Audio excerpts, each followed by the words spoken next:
বাংলাদেশের ক্রিকেটাররা প্রথম থেকেই চাচ্ছিল যে বিসিবির প্রেসিডেন্ট আমিনুল ইসলাম বুলবুল না তামিম ইকবালই হোক, কারণ তামিম ইকবাল বিসিবির প্রেসিডেন্ট হলে ক্রিকেটারদের অনেকগুলো সুবিধার মধ্যে যে বড় সুবিধা পাবে সেটা হলো বেশি টাকা পাওয়া। আমাদের কি চাহিদা আছে এবং আমরা কিভাবে পছন্দ করি, সে যেহেতু রিসেন্টলি খেলা ছেড়েছেন, এটা প্লেয়ারদের জন্য একটা পজিটিভ দিক। এবং এনএসসির ভোট ভাঙার সিদ্ধান্তটা কি ফেয়ার ছিল? কারণ দেখুন, সেই নির্বাচনটা যদি সত্যি বিতর্কিত হতো তাহলে এই নির্বাচনের কয়েকদিন পর পরই সেটা এনএসসি ভেঙে দিত, কিন্তু তারা সেটা করেনি। নির্বাচনের 6 মাস পর অভিযোগ উঠতেছে যে সেই নির্বাচনটা বিতর্কিত ছিল। এতে পরিষ্কার বোঝা যাচ্ছে সবকিছুই ছিল প্রি প্ল্যান। বাংলাদেশের ক্রিকেট কি সত্যি নতুন অধ্যায়ে ঢুকেছে, নাকি পুরনো সিস্টেমেই শুধু নতুন মুখ ফিরে এসেছে? একদিকে তামিম ইকবাল বিসিবির অ্যাডহক কমিটির সভাপতি, অন্যদিকে আগের ভোট ভাঙার পর আমিনুল ইসলাম বুলবুল বলতেছে এই সিদ্ধান্ত অবৈধ। এখন মাঝখানে আছে খেলোয়াড়, ক্লাব এবং ক্রিকেটের ভবিষ্যৎ। আজকে আমরা জানবো বিসিবির এই বেহাল দশা কেন হলো, কিভাবে হলো এবং তার সমাধান। 7 এপ্রিল 2026-এ এনএসসি তদন্তের পর বিসিবির ভোট ভেঙে দেয় এবং তামিম ইকবালকে বিসিবির অ্যাডহক কমিটির সভাপতি করে। রিপোর্টার্সের রিপোর্টে বলা হয় অক্টোবরে নির্বাচনে ব্যাপক অনিয়ম, ভোট কারচুপি এবং সরকারি হস্তক্ষেপের অভিযোগ তদন্তে প্রমাণিত হওয়ায় এই পদক্ষেপ নেওয়া হয়। এখন প্রশ্ন হলো, এই নির্বাচন নিয়ে যদি এত অভিযোগ থাকে তাহলে এনএসসি কেনই বা 6 মাস সময় নিবে? যদি সত্যি অভিযোগ থাকতো তাহলে তো নির্বাচনের পরপরই এনএসসি ভোটটি ভেঙে দিত, তাই না? কিন্তু ব্যাপারটা এতটাও সহজ না। বিষয়গুলো ভালোভাবে লক্ষ্য করুন। আমিনুল ইসলাম বুলবুল যখন বিসিবির প্রেসিডেন্ট হন তখন বাংলাদেশে তাকে ছাড়া আর কোনো বেটার অপশন ছিল না, কারণ নাজমুল হাসান পাপনের পর সরাসরি বিসিবির দায়িত্ব নেন ফারুক আহমেদ এবং সে যে বিসিবির প্রেসিডেন্ট হবার অযোগ্য সে তার কাজের মাধ্যমে সেটা প্রমাণ করেছে। অপরদিকে আমিনুল ইসলাম বুলবুল অলরেডি আইসিসির সিনিয়র ডেভেলপমেন্ট ম্যানেজার হিসেবে দায়িত্বরত ছিল। তার কাজই ছিল এশিয়ার বিভিন্ন দেশে ক্রিকেটকে ছড়িয়ে দেওয়া এবং সে কোচিং এর দিক দিয়েও লেভেল 3 এর সার্টিফাইড কোচ। এমন একজন যোগ্য ব্যক্তি বিসিবির প্রেসিডেন্ট হবে, এটা তো বাংলাদেশের ক্রিকেটের ভাগ্য বলা যায়। কিন্তু এর মর্যাদা বাংলাদেশের ক্রিকেট দিতে পারেনি, কারণ সে অনিয়ম, দুর্নীতি, কারো পা চাটা পছন্দ করতেন না। অর্থাৎ সে চেয়েছিল বাংলাদেশের ক্রিকেটকে আন্তর্জাতিক মানের উচ্চতায় নিয়ে যেতে। এখন প্রশ্ন হলো, তাহলে সমস্যাটা কোথায় ছিল?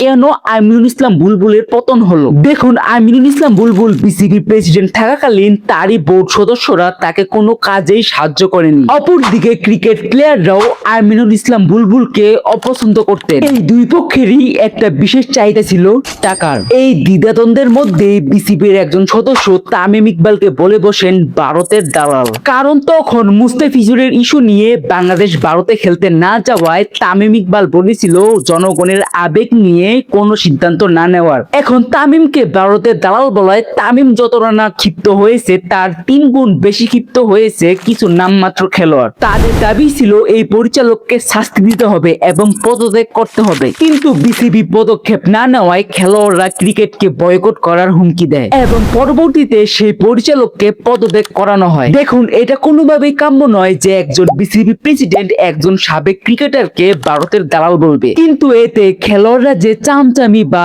সার্কাসটা করলো এটা কিন্তু দেখলো পুরো ক্রিকেট বিশ্ব। এতে বাংলাদেশের ক্রিকেটের ইমেজ বিশ্ব দরবারে নষ্ট হয়েছে। তাহলে এখন প্রশ্ন হলো, ক্রিকেটাররা কেন হঠাৎ করে তামিম ইকবালের চামচামি করতে যাবে? ওই যে বললাম, বিশেষ চাহিদার জন্য, যেটা কিনা আমিনুল ইসলাম বুলবুল দিতে পারতাছিল না। এই জন্য খেলোয়াড়রা চাচ্ছিল বিসিবির প্রেসিডেন্ট যেন তামিম ইকবালই হোক, এবং সেটাই হলো। তাদের প্রাণপ্রিয় ভাই অবশেষে বিসিবির অ্যাডহক কমিটির সভাপতি হলেন। এখন আর খেলোয়াড়দের এত বেশি পরিশ্রম করার দরকার নেই, শুধুমাত্র তামিমের সাথে ভালো সম্পর্ক রাখলেই চলবে। এখন মেইন প্রশ্নটা হলো, এনএসসির ভোট ভাঙার সিদ্ধান্তটা কি ফেয়ার ছিল? দেখুন, এটা পানির মতো পরিষ্কার। যদি নির্বাচনটা সত্যি বিতর্কিত থাকতো তাহলে এনএসসি 6 মাস সময় না নিয়ে সাথে সাথেই ভেঙে দিত। এতে পরিষ্কার বোঝা যাচ্ছে সবকিছু ছিল প্রি প্ল্যান। যাই হোক, এখন দেখা যাক অ্যাডহক কমিটির সদস্য কে বা কারা হলেন। রাসনা ইমাম, মির্জা ইয়াসির আব্বাস, সৈয়দ ইব্রাহিম আহমেদ, মিনহাজুল আবেদিন নান্নু, আথার আলী খান, তানজিল চৌধুরী, সালমান ইস্পাহানি, রফিকুল ইসলাম বাবু, ইসরাফিল খসরু, ফাহিম সিনহা এবং এবং সভাপতি তামিম ইকবাল। এই 11 সদস্যের অ্যাডহক কমিটি গঠন করা হয়েছে। কিন্তু সমস্যাটা এই জায়গায় না, সমস্যাটা হলো এই 11 জনের মধ্যে 4 জনেরই পরিবারের সদস্যরা কোনো না কোনো ভাবে বিএনপির সাথে সরাসরি জড়িত। যেমন মির্জা ইয়াসির আব্বাস, তিনি বর্তমান প্রধানমন্ত্রীর উপদেষ্টা মির্জা আব্বাসের ছেলে। সৈয়দ ইব্রাহিম আহমেদ, তিনি বর্তমান স্বরাষ্ট্রমন্ত্রী সালাউদ্দিন আহমেদের ছেলে। ইসরাফিল খসরু, তিনি বর্তমান অর্থমন্ত্রী খসরু মাহমুদ চৌধুরীর ছেলে। ব্যারিস্টার রাসনা ইমাম, তিনি নিজেই সংসদ সদস্য এবং বর্তমান শিক্ষা প্রতিমন্ত্রী ববি হাজ্জাদের স্ত্রী। অর্থাৎ বোঝা যাচ্ছে এদের ক্রিকেটের সাথে কোনো সম্পর্কই ছিল না, রাজনৈতিক খাতিরে তারা এই অবস্থানে এসেছে। এই অনিয়ম যে এবারই হয়েছে বিষয়টা এমন না, ফারুক আহমেদ এবং নাজমুল হাসান পাপনের আমলেও এমনটা হয়েছে। আমি সব সময় বলতাম যদি কোনো দেশের ক্রিকেটে রাজনীতি ঢুকে তাহলে সেই দেশের ক্রিকেট অতি দ্রুতই শেষ হয়ে যাবে। এই জন্য ভারতে কিন্তু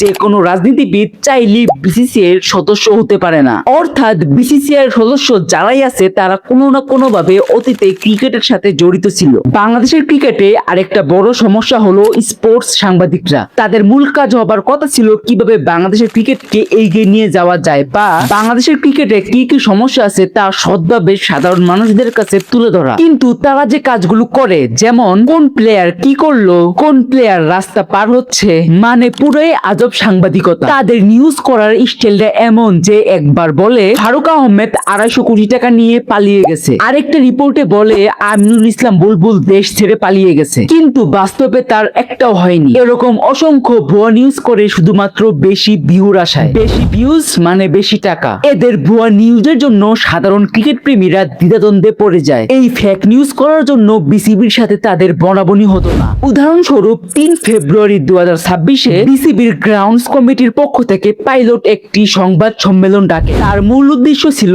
দেশ জুড়ে 137টি নতুন উইকেট তৈরি করা। কিন্তু কিছুদিন আগ থেকে বিসিবি একটা নতুন নিয়ম চালু করে যে নিরাপত্তাজনিত কারণে স্টেডিয়ামে সাংবাদিকদের প্রবেশ সীমিত করা হবে। এই জন্য আগে থেকে বিসিবির উপর সাংবাদিকরা ক্ষিপ্ত ছিলেন। অর্থাৎ এই যে খালেদ মাহমুদ পাইলট সংবাদ সম্মেলন ডাকলেন, এতে রিয়াসাত আজিম সহ আরো বেশ কিছু সাংবাদিকরা পাইলটকে উল্টাপাল্টা প্রশ্ন করতে থাকেন। খুব স্বাভাবিকভাবেই তাদের প্রশ্নে পাইলট বিরক্ত হয়ে প্রেস কনফারেন্স ত্যাগ করেন। এখন এই যে বাংলাদেশের ক্রিকেট সাংবাদিকরা এত ফেক নিউজ করে, এটা কি আইসিসি দেখে না? অবশ্যই দেখে, এবং বলা যায় এরই জেরে 2026 সালের টি-20 ওয়ার্ল্ড কাপে বাংলাদেশের প্রায় 100 জন ক্রীড়া সাংবাদিককে অ্যাক্রিডিটেশনের কার্ড বাতিল করেছে আইসিসি। আসলে এখানে মূল ঘটনাটি হলো বাংলাদেশ যখন নিরাপত্তাজনিত কারণে ভারতে যাবার অনীহা জানায় তখন অ্যাক্রিডিটেশন পুনরায় সাজানো হচ্ছিল। আইসিসির উদ্দেশ্য ছিল যেখানে বাংলাদেশের ক্রিকেটাররাই ভারতে সেফ না, সেখানে বাংলাদেশের সাংবাদিকরা কিভাবে সেফ থাকবে। কিন্তু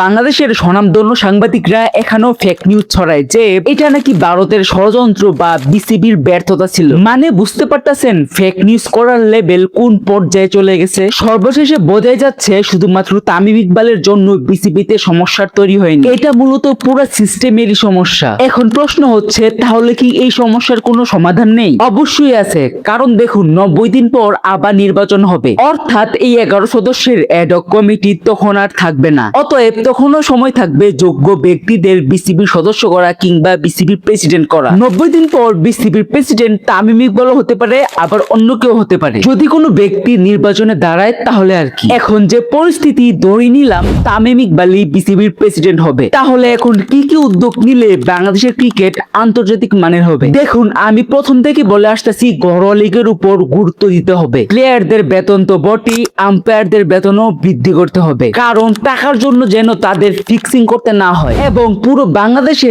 জেলা ভিত্তিক পর্যায়ে ক্রিকেট টুর্নামেন্ট চালু করতে হবে যেন প্রতিভাবান প্লেয়ারদের খুঁজে বের করা যায়। এবং শুধু প্লেয়ার বের করলেই হবে না, পর্যাপ্ত যত্ন নিতে হবে, কারণ তারাই ক্রিকেটের ভবিষ্যৎ। এরকম আরো অনেক দিক তামিমকে ফিক্স করতে হবে, যেমন পিচ ও মাঠের মান উন্নত করা, ফিটনেস এবং স্কিল ডেভেলপমেন্টে কঠোরতা, বিপিএল এবং ঘরোয়া লিগের মান নিয়ন্ত্রণ করা, যুব ক্রিকেটে বিনিয়োগ করা, ডাটা অ্যানালিটিক্স এবং আধুনিক কোচিং এর ব্যবস্থা করতে হবে। পরিশেষে তামিম ইকবাল আমিনুল ইসলাম বুলবুলকে বিসিবি বোর্ড থেকে সরিয়ে অ্যাডহক কমিটির সভাপতি হওয়ায় বাংলাদেশের সাধারণ মানুষ তার প্রতি অসন্তুষ্ট, কারণ সে যোগ্য লোককে সরিয়ে এই অবস্থানে এসেছে। তবুও আমাদের সবারই উচিত তামিম ইকবালকে সমর্থন করা, কারণ সে সভাপতি হবার পরপরই কিছু নতুন উদ্যোগ নিয়েছে। এখন যদি সে বাংলাদেশের ক্রিকেটের সিস্টেমকে পরিবর্তন করে ক্রিকেটের উন্নতি করতে পারে তাহলে সেটা বাংলাদেশ ক্রিকেটের জন্যই মঙ্গল। এই ছিল আজকের ভিডিও, দেখা হবে কোনো একটা নেক্সট ভিডিওতে।